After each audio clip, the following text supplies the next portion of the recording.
Hema commission report പുറത്തു വന്നത് മലയാള cinema ലോകത്തെ മാത്രമല്ല ആരാധകരെ പോലും ഞെട്ടിച്ചിരിക്കുകയാണ് ഇപ്പോൾ.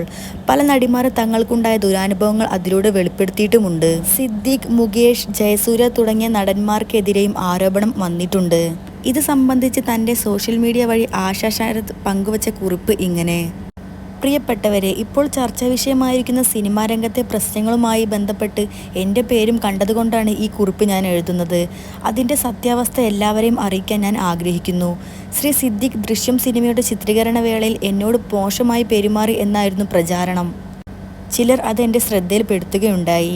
കലാരംഗത്ത് എൻ്റെ ഒരു നല്ല സഹപ്രവർത്തകനും അതുപോലെ തന്നെ നല്ലൊരു സുഹൃത്തുമാണ് ശ്രീ സിദ്ദീഖ്. അദ്ദേഹത്തിൽ നിന്നും മോശമായതോ വിഷമമുണ്ടാക്കുന്നതോ ആയ ഒരു വാക്കോ പ്രവൃത്തിയോ എനിക്ക് ഇതുവരെ നേരിടേണ്ടി വന്നിട്ടില്ല. ദയവ് ചെയ്ത് ഇത്തരം കള്ളപ്രചാരണങ്ങൾ നടത്തരുത്. മലയാള സിനിമാ രംഗം ഒരു വലിയ കലാകുടുംബമായി മറ്റ് ദേശക്കാർക്ക് ഒരു മാതൃകയായി വളരണം എന്നാണ് എൻ്റെ ആഗ്രഹവും പ്രതീക്ഷയും.